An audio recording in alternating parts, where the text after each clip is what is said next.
With business tax filing deadlines quickly approaching, many returns due March 16th, 2026, understanding what has changed and acting on it with the right guidance may be one of the most practical decisions a solopreneur makes this year. To learn more about filing your taxes with Intuit TurboTax, visit turbotax.com/business. My co-founder Austin and I were completely naive to media. And I think being naive to an industry is actually an amazing way to just think about an industry differently because we didn't know what the status quo was. We didn't know how things should be done. We probably were working on this thing as like a passion project before we were actually like, okay, this thing could make money. And then, oh, okay, this thing could actually be our livelihood. And then, okay, this thing could end up like being life-changing for us.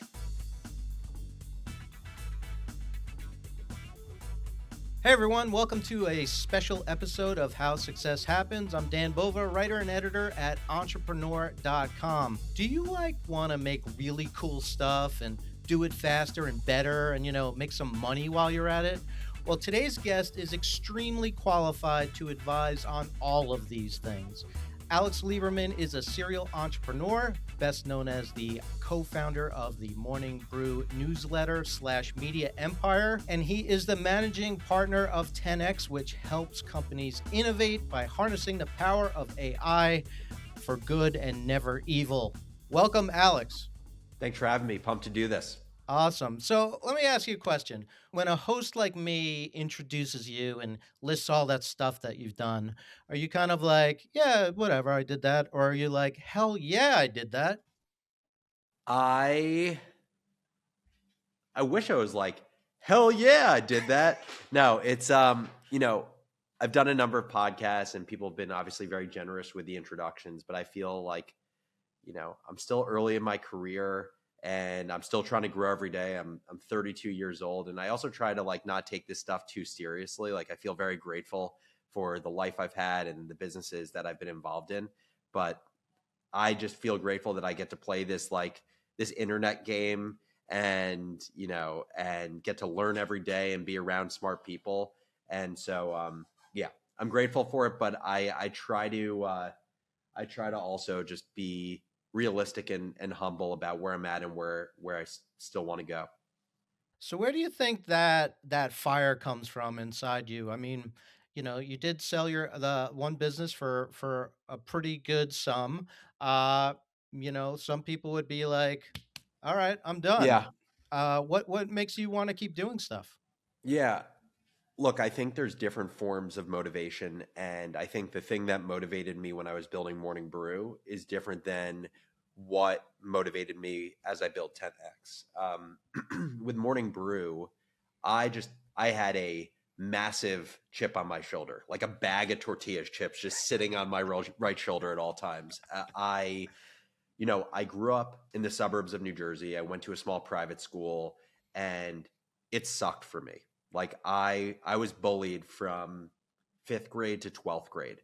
I never felt belonging. I never felt community. I didn't feel smart. I didn't feel attractive. Like I just felt lesser than. That's why I always say like life has felt easy since then, because to not feel basically safe every day for whatever it was, 7, 8 years Yeah, is crazy. It's crazy right. when I think about it in retrospect. And so Yeah. that's the first part, is like I felt mediocre and I felt this deep desire to prove that I wasn't mediocre. And so that was the first piece. The second piece is a week before my junior year of college, my dad passed away. Mm, So my dad passed away suddenly from a stroke. He was 46 years old. He was perfectly healthy, and that just rocked my world. yeah. And it really there's this really interesting duality in grief where I lost my best friend, and it was deeply traumatizing for a 20 or 21-year old. On Yeah. the other side, I feel so much gratitude for it because it gave me perspective and allowed me to make choices that I don't think I would have otherwise made in life. Mm, But the thing that motivated me with Morning Brew was this chip on my shoulder to, one, prove the proverbial haters wrong from yeah. my early life. But also, I just had this story in my head that it was my responsibility to take care of my family now. Probably the most fulfilling part of this entire journey of building Morning Brew, selling it, is being able to give my mom a fat check and know that she was taken care of after all of the effort she put into me, my dad put into me. And so, yeah, that's what motivated me for the brew. And it's just an incredible fire you have under your ass when those are the things that are motivating you. And I had to refine a totally different motivation when I started 10X. Wow. That's amazing. And to all those, I'm just going to say it, assholes, suck it, because Alex did okay. Wow, that's incredible. Um, and one of the things, not having known all that behind the scenes story, but one of the things that I love about the origin story of Morning Brew is that it's such a great example of something that so many people on the show have preached, which is that success comes when you make a product that there's a genuine need or want for it. It's not just cool, like this is cool. It's like someone really needs it. Can you talk about how that happened? How that Yeah. unfolded? It's interesting because I think one of the greatest drivers of success for Morning Brew is twofold. One is that my co-founder Austin and I were completely naive to media. We had never worked in media, and I think being naive to an industry is actually an amazing way to just think about an industry differently because we didn't know what the status quo was. We didn't know how things should be done. The other piece of it is we didn't think of Morning Brew as a business for a very long time. Like I think we probably were working on this thing as like a passion project for about a year to a year and a half before we were actually like, okay, this thing could make money. And then, oh, okay, this thing could actually be our livelihood. And then, okay, this thing could end up like being life-changing for us, right? It took a long time for that to happen. And so what that means is if you're going to start something as a passion project and money is not at all the motivation, then like one, you have to actually be passionate about it. Otherwise, you're not going to work on the thing. But two, you're going to just be trying to solve a pain point because it's not like you're trying to make a quick buck with money and just like build something cool that you think you can sell. It's like you're likely to be doing something in response to a pain or an issue you experienced. And the pain or issue that I experienced at Michigan was I was in my senior year. I'd already got my job offer to work at Morgan Stanley in trading because my up to that point, my entire career, I thought I was going to be a trader on Wall Street because that's what my dad did. It's what my mom did. It's what my grandpa did. So I was in my senior year. I already had my job in hand, so I didn't need to recruit my senior year at Michigan. And so I had just an abundance of free time. And basically, between taking two classes and then spending the rest of my time playing like FIFA or NHL on Xbox with my friends, I was like, dude, you gotta start using your brain a little bit if you want to be ready to go after you graduate. So I started helping students prepare for job interviews, kids who are re-recruiting senior year. And I would always ask the same question, which is, how do you keep up with the business world? And every single student had the same exact answer. It was like they choreographed it together before. They were like, I read the Wall Street Journal, but it's dense, it's dry. My parents told me to do it, but it feels like uninspiring, unexciting.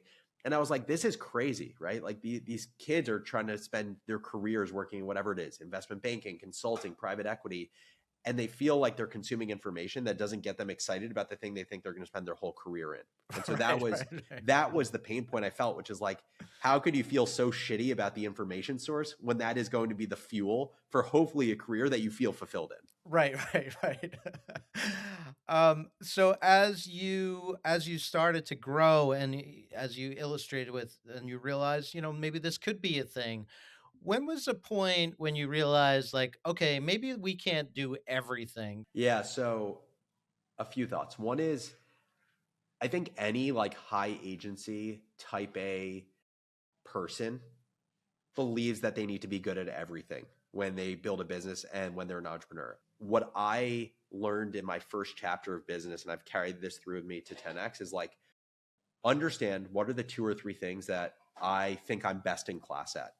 Only spend my time on those things and then like delegate everything else out. So, examples like I think I'm really good at relationship building for a business and building a network of whether it's customers, partners. I just focused on the few things that I was great at, and then anything else I delegated. And so it's like running the day to day of the business, building the business into an incredible process driven organization. I knew I was never going to be best in class at that, so that was something that my co-founder was really good at. Or I'll just use another example, like taxes. I freaking hate taxes. And I think a lot of entrepreneurs like me hate taxes. Yeah. I wish I had used them at the time, but there's this incredible product with TurboTax, experts for business who basically take care of your taxes year round. And it's just like specialists who actually love thinking about taxes and working on them. And so just there's this laundry list of things in business where I don't think I'm world class. I don't think I love it, but there is someone, if I can find them, who is world class and who does love it. And so I think delegation just becomes your best friend as an entrepreneur. I want to follow up a little bit on the idea part of thing, the ideation, because I read another interview with you where you described yourself as a bucking bronco who needs to be tamed every once in a while. Yeah. And I wonder, for people with similar brains, like, how do you kind of weaponize that you squeeze the good out of that, but don't have yourself going in 100 different directions at once? I think one answer is so this goes back to another lesson I've learned in business, which is I think there are two decisions you make as an entrepreneur that are responsible for 95% of your success or failure. I think the first decision is who you choose to be your partner or co-founder in a business. The second is what market are you choosing to build your business in? Because what I've realized is 10X is going to be a multi-billion-dollar company. And it is not because I'm a better entrepreneur now than I was when I was building Morning Brew. It is just a massive freaking market. And then as it relates to me being the bucking bronco, yeah, like the thing I always used to say is I was like a thoroughbred racehorse who was just like ready to crush the Kentucky Derby.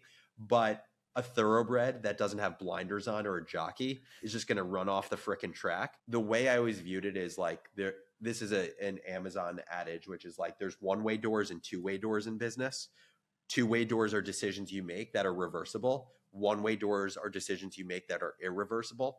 I just make sure, as someone who is like an idea engine and gets excited by shiny objects and wants to do something new and wants to push the business even harder, I needed to make sure I was always balanced by the jockey. I'm curious. So AI is a pretty big topic these days. Oh, Um, really? yeah, I had no I idea. don't know if you were aware of that, but I was curious. Like, when you talk to when people come to you asking for help, what do you say to those people who are like, "Look, I want to innovate, so can you like AI this for me?" Like, they don't know anything, Yeah. which I Yeah. think is a lot of It's us.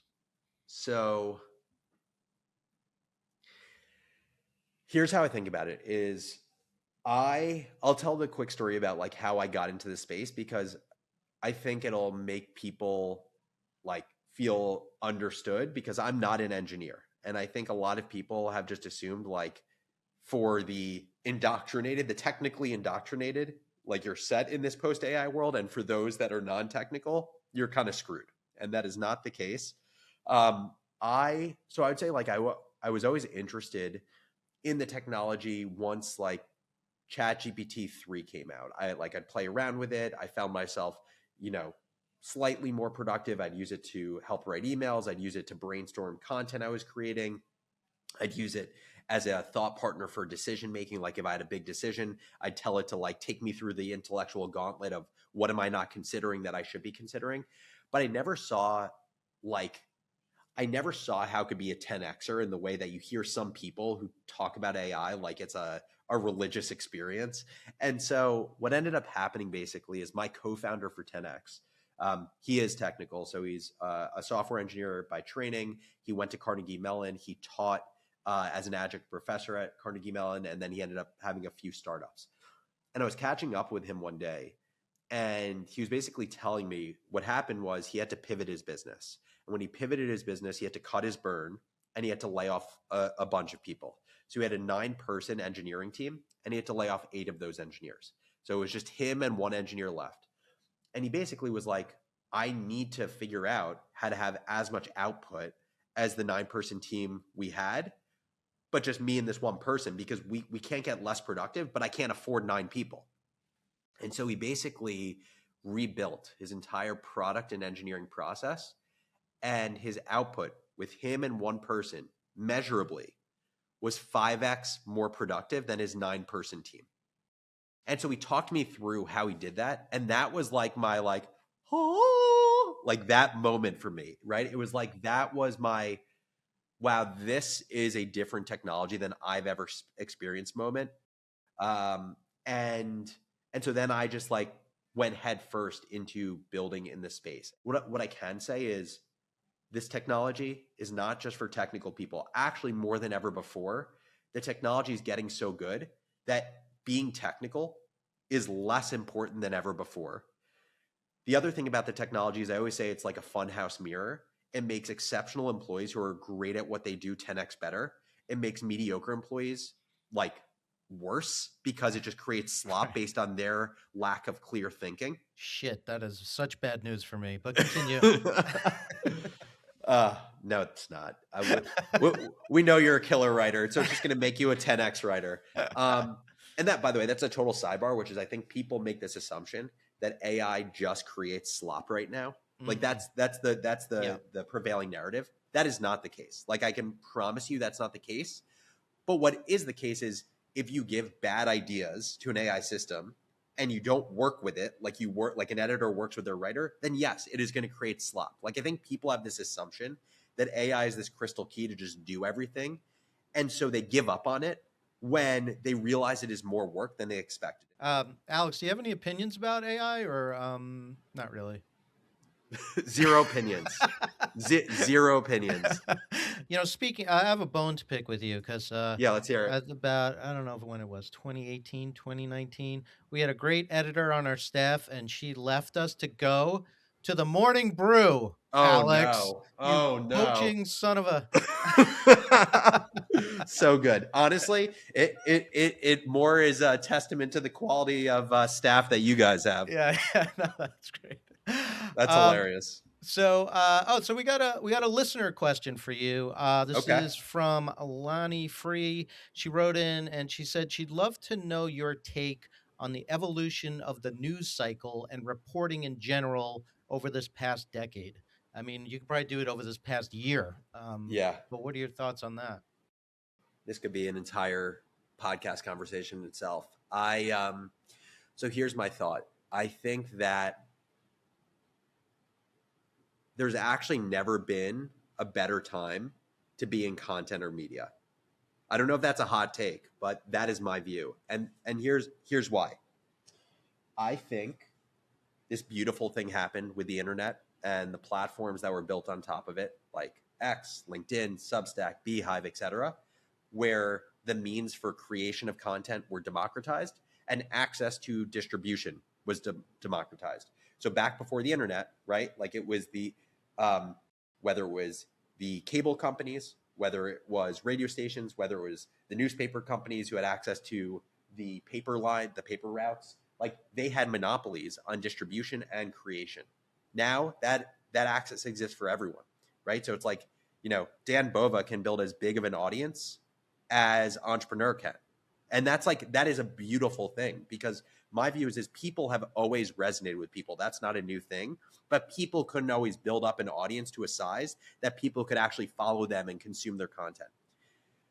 Now, at the same time, you bring in AI. And so that whole first trend I just talked about, what it basically did is it created more supply of content on the internet than ever before. And the supply of content on the internet really is just a mirror to human capability. And so what that means is you're going to have exceptional content. You're going to have a bigger group that's good content, an even bigger group that's mediocre content, and an even bigger group that is god awful content. and so like that is not a fault of content or the platforms. That is the human condition. Now you add an AI, and I would say what I just described gets blown out. Like the sheer supply is going to be accelerated in a way that we've never seen before. But what I think that does is it raises the standard for how good you have to be to actually earn someone's attention. Fantastic. How's that for an answer, Lonnie? Love There it. we go, Lonnie. Yeah, that's fantastic. So we're gonna move into the speed round in 1 second, but I did want to just ask one more time because you mentioned the importance of your co-founder, and all these tools in the end they're being used by people, and so I wonder if you could talk a little bit about how you go about aligning with people who are either on your staff or again finding these third parties that can do all this work for you that you don't want to do or know you're not good at. Can you talk a little bit about bringing that all together?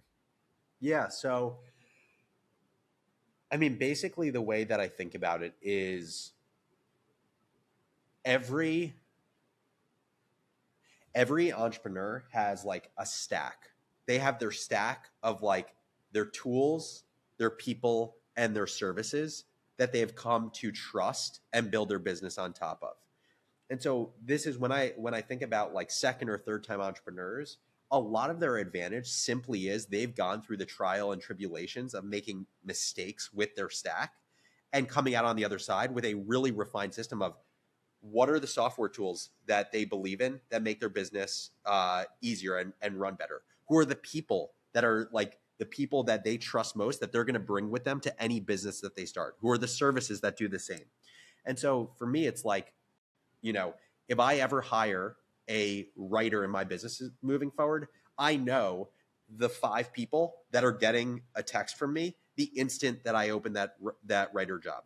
If I am looking to, I don't know, like do benefits. I have the service that I'm going to for benefits. If I'm going to for taxes and business taxes, right? I'm going to TurboTax experts for business. Like I have this stack of all of these services I use, and I've gotten to these services because I've made a lot of mistakes prior. And so once I have kind of the tried and true stack that I trust, that becomes an asset for me because basically what it is it's pent up learning and avoidance of future mistakes. Wonderful. Awesome. All right, Alex, let's get to the speed round. What do you Let's say? do it. All right. What is a habit that you are happy to have and one you wish you could ditch? Habit I am happy to have is I am an avid Lego builder. I build a set of Legos once a month, and it is my happy place. I'm a very distractible person, but when I build a set of Legos, I could literally go for 8 hours straight, never checking my phone and not talking to a single human being. That's Uh, fantastic. habit I don't like. We have these like healthier version of Pringles in our pantry right now. And you would think that I would have the discipline to eat like 2 of them, but I pound the entire sleeve. So we basically need to order 5 sleeves of these a week. So that's a not great habit that I have. Okay. As long as you're eating the chips and not the Lego pieces, I think Exactly. you're Yeah, yeah. okay. We at least have the right ordering. Yeah. And what if you are able to do this? What's your favorite way to turn off your brain? Is it the Legos or something else that you do to switch things off? Oh, I have so many good answers for you. Legos is one. Pe- I love a good pedicure. Love a good pedicure. And I just sit there and I get callus removal and I just sit and I stare at the ceiling and I say, thank you for giving me this moment. I love that. That's awesome. And then finally, as founder of Morning Brew, co-founder of Morning Brew, how many cups of coffee do you drink a day? 4. And I would like to be, I don't know why 4 feels like I'm on the brink of having a real issue. So I would say like 2 to 3 is my ideal state. I also have my co-founder and I always would have an issue about this. He is a coffee purist, so he put nothing in his coffee. He drinks his coffee black. I've always been Yeah. a skim milk guy, and he just looked at me with disgust every time I would have my coffee. It's like someone with like some Macallans and then they pour in Coke Exactly. into it. Yeah, Exactly. exactly. All right, great. Well, do you want to end with some words of encouragement for people who have this idea, maybe this newsletter idea or something, and they just haven't gotten, they haven't put in the what's the right word I'm looking for? They haven't started. Get them started, Yeah. Alex. Yeah. So, what I will say is, and maybe this is not the advice you want to hear, entrepreneurship isn't for everyone. And I am honest about that, because I think there are some people that actually being in a 9 to 5 job leads to a happier, more fulfilling life for them. And to me, what's the end goal here? It's to live a happy and full life. But for the people that entrepreneurship is for, I've always said it is the greatest journey in personal growth that is masked as professional growth. And my life has truly changed because of it. And to me, what does it take to be a great entrepreneur? It takes radical open-mindedness, radical self-awareness, incredible work ethic, and the ability to emotionally ride the highs and ride the lows in a way that doesn't rattle you too much, because that is inevitable in the game of business. Awesome. I mean, mic drop on that. That's great, dude. Thank you so much. Thanks for having me. Appreciate you. Thanks again to Alex, and a reminder that business tax filing deadlines are quickly approaching. Many returns due March 16th, 2026.